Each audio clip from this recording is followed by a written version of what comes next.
Oi, queridões, tudo bem com vocês? Bem, um segredo do Daniel do BBB 20 foi exposto e talvez isso justifique ou pelo menos explique alguns dos atos dele lá dentro da casa. Vamos saber mais sobre isso? Deixa o seu like aqui pra gente, é importante para o canal.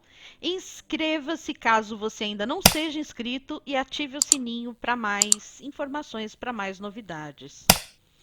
Bem, o lance é o seguinte: o irmão do Daniel acabou soltando uma nota dizendo que ele tem TDAH, transtorno de déficit de atenção e hiperatividade.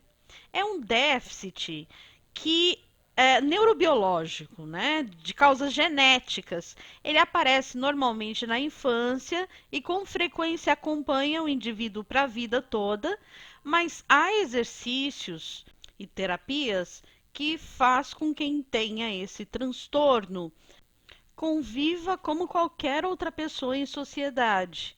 Da mesma forma, e eu estou comparando só para que vocês tenham uma noção, há pessoas que convivem com síndrome de pânico, depressão, dentre uma série de outros problemas. E convive, né? O que acontece é que o pessoal está realmente de saco muito cheio com o Daniel e as perdas de estaleca desde o momento em que ele entrou na casa. Todo mundo está dizendo de alguma maneira que realmente está demais. A Marcela está sempre passando um pano para ele, mas para outras pessoas não. E o Guilherme chegou a perguntar para ele se ele tinha esse déficit. Ele ficou muito bravo. Isso gerou até uma conversa com o Guilherme. O Guilherme disse: Olha, eu não estou tirando sarro disso, porque ele achou em algum momento que o Guilherme estaria tirando sarro disso. E o Guilherme disse: Não, eu tenho transtorno de déficit de atenção e hiperatividade. E eu tratei isso, hoje em dia eu convivo com isso. Mas por isso que eu pensei, porque eu vi alguns sinais em você que me fizeram lembrar de mim. E aí o Daniel negou. O que acontece é que o irmão dele acabou de colocar uma nota no perfil do Daniel explicando que ele tem TDAH e dizendo o seguinte: o Daniel é um menino muito abençoado. O que ele tem é um déficit de atenção e isso faz sofrer muito. Estamos expondo, pois as pessoas não conseguem entender o porquê ele é tão desligado. Quem sabe a passagem do Daniel no BBB sirva para que as pessoas que têm esse tipo de problema sejam menos julgadas por erro que cometem involuntariamente, né? Há milhares de pessoas que sofrem com isso. E aí uma hashtag: não podemos discriminar pessoas com déficit de atenção. E eles colocaram isso, essa nota, só agora, quando na verdade isso já foi perguntado, como eu disse, para o próprio Daniel lá dentro, pelo Guilherme. Por conta disso, vários famosos e anônimos vêm se manifestando. E aí a gente pegou aqui o Twitter do Vitor Trindade, que diz o seguinte: Vi que a família do Daniel divulgou que ele tem TDAH, de certa forma para justificar esse comportamento que ele tem que ninguém aguenta mais. Para quem não sabe, eu também tenho TDAH e desde pequeno, graças à minha família, aprendi a ver isso como uma vantagem e não uma desvantagem. Então, para quem também tem, tentem criar esse mindset de que isso não é algo ruim e que nem isso serve para justificar seus erros. Pensem nisso como uma qualidade e usem para agregar à sua vida, porque você vai ser sempre assim. Eu estou falando isso porque de verdade vejo como algo positivo. E é sempre triste demais quando vejo pessoas próximas, ou como no caso do Daniel, com uma puta exposição, usando o TDAH como uma justificativa para cometer erros ou deixar de fazer certas coisas. Eu deixo vocês agora, pessoal, com um videozinho que a Renata, que foi participante lá da Casa de Vidro, que dividiu a Casa de Vidro também com o Daniel, Ive e um outro participante, e é professora de educação física, falou sobre o que ela acha dessa condição do Daniel. Tá ok? Vou deixar vocês com esse vídeo e aí depois você pensa nas tuas ideias. Isso justifica o comportamento do Daniel dentro da casa, ou de perder estalecas? justifica parcialmente.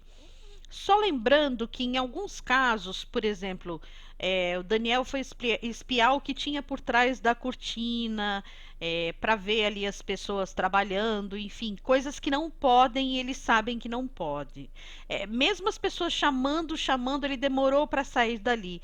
Ele comete também outras infrações que o faz perder estaleca que nada tem a ver com TDAH. Agora eu queria saber de você o que que você acha. A gente explicou direitinho aqui o que é esse déficit. Algumas pessoas falaram sobre isso e, claro, você tem também o seu próprio posicionamento. Deixa aqui pra gente entender o que que você pensa a respeito, tá bom? Vou te deixar com a Renata falando. Um super beijo. Eu tava aqui me divertindo muito respondendo a caixinha de pergunta de vocês. E aí veio uma pergunta da Ariel Diniz sobre TDAH, que é transtorno de déficit de atenção e hiperatividade. Bom, eu não sou médica, eu não sou psiquiatra, eu não sou psicóloga, mas eu sou professora e eu já estive no ambiente escolar por muitos anos. E o que eu vi muito já? Muita criança comprovado com TDAH. Quem é professora aí sabe que a gente tem muito aluno com TDAH, que é um déficit de atenção gigante e hiperatividade, que destoa do resto da turma. É realmente diferente, você vê, claramente. Só que chegava muitos pais na escola e falavam assim: ah, meu filho tem TDAH. E a criança pegando fogo lá, e não tinha laudo médico, já tinha ido no psicólogo, no psiquiatra, médico, e nenhum diagnosticou. Mas o pai falava: ah, ele tem. Ele é hiperativo, ele não presta atenção, ele não se concentra, ele faz bagunça. Bom, e o que eu percebi enquanto professora é que todas as crianças aprendiam, cada um no seu tempo. O TDAH não é uma doença, é um transtorno, que aí a criança vai ter um outro tempo de aprendizado, mas aprende também, né?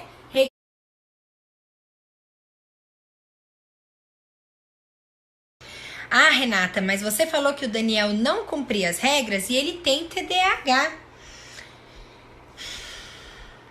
Bom, os alunos da escola, mesmo com laudo médico comprovando TDAH, que é o transtorno de déficit de atenção e hiperatividade, os alunos têm que cumprir regras. Eles têm que fazer fila, eles têm que esperar a vez, eles têm que obedecer a professora.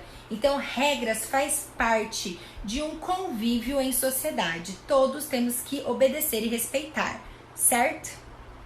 Eu não tô aqui pra julgar se o Daniel tem ou se não tem. O que eu sei é que ele é muito agitado. Eu mesma tinha medo de ficar perto dele na casa de vidro e tomar uma cotovelada, tomar um soco na cara, porque ele é muito agitado. Lembra que eu contei pra vocês que a gente fica um tempo confinado no hotel antes de começar o programa? A gente também passa por exames clínicos, a gente passa por psicólogo, por médico, a gente faz todos os exames de sangue que você puder imaginar. Fazemos toxicológico. Então, se algum participante já foi diagnosticado ali nesse check-up com alguma necessidade, a produção já ia se preparar. Vocês não concordam?